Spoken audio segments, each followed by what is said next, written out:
Exodus continues the account that was begun in Genesis. Although there was a lapse of at least 3.5 centuries, Genesis 15:13 says that the seed of Abraham would spend 400 years in a land that was not theirs. It is difficult to be dogmatic about the chronology of the patriarchal period. It has been omitted purposely from these outlines. The word that opens Exodus is a conjunction, which is better translated "and" rather than "now." Exodus has been called the sequel to Genesis. Dr. G. Campbell Morgan wrote, "In the book of Exodus, nothing is commenced, nothing is finished." The message that's derived from Exodus means the way out. Redemption is by blood and by power. The message is stated in Hebrews 11:23-29. Key verse: I am the Lord thy God, who have brought thee out of the land of Egypt, out of the house of bondage. Exodus 20:2. Commentary: 70 souls of Jacob entered Egypt. Genesis 46:27. It is conservatively estimated that 2.1 million left Egypt at the time of the Exodus. Although we cannot be certain of dating during this early period, it would seem that Joseph entered Egypt under the Hyksos or shepherd kings. Hyksos is a term which, in modern Egyptology, designates the kings of the 15th dynasty of Egypt. Moving on. This was the 15th to 17th dynasty. They were Semitic conquerors from Mesopotamia, Bedouin princes from the desert. They were related to Abraham, Isaac, and Jacob. Actually, the Israelites were their only friends as they were hated by Egyptians.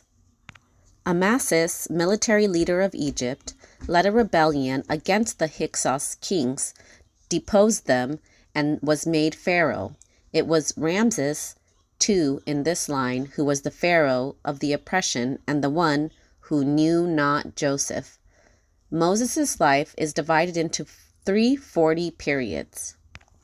40 years in Pharaoh's palace in Egypt, 40 years in the desert in Midian, and 40 years in the wilderness as a leader of Israel.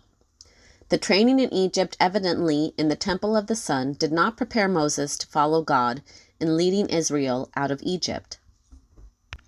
God trained him in the desert for 40 years to reveal to him that he could not deliver Israel alone. God gave Moses a BD, backside of the desert degree. And Moses was learned in all the wisdom of the Egyptians, and was mighty in words and in deeds. Acts 7:22.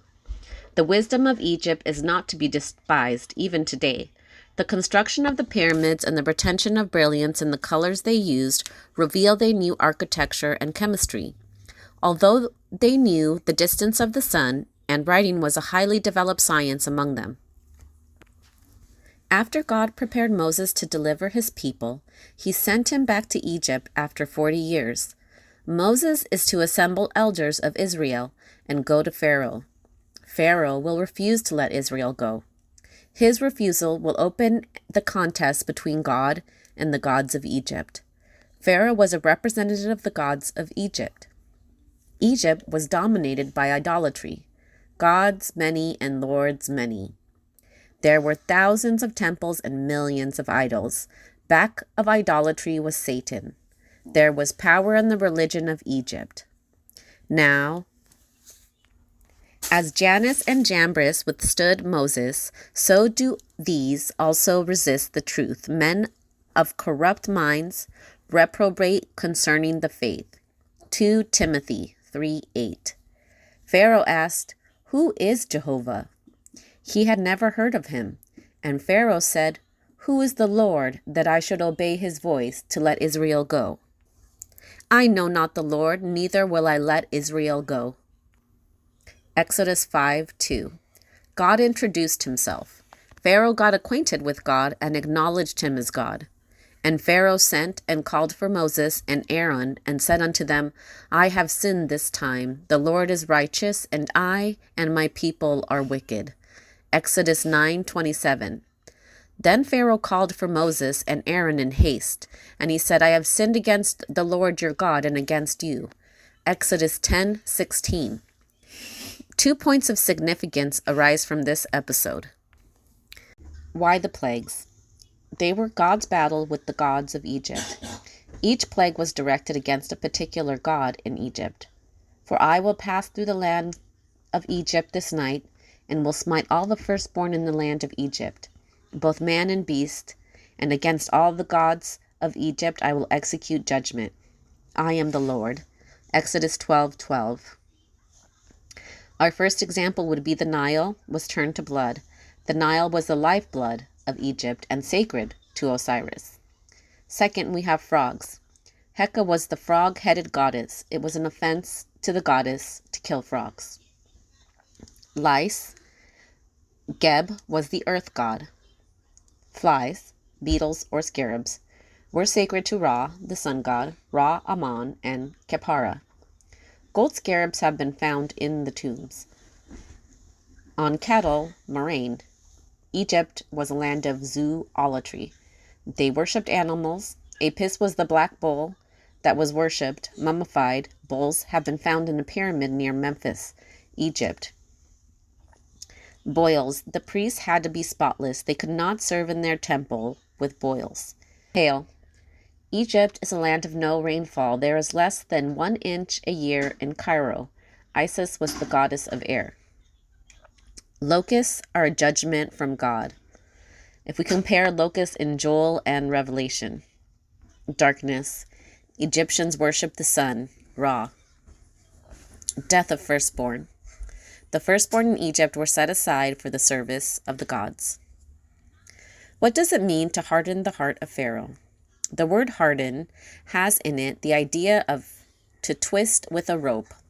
The suggestion is that God haled Pharaoh into court and made him reveal what was already in his heart.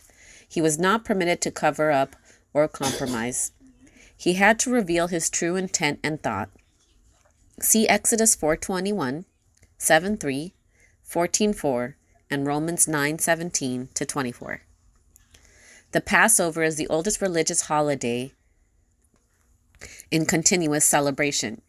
It sets forth redemption by blood. God delivered his people out of Egypt by blood and power.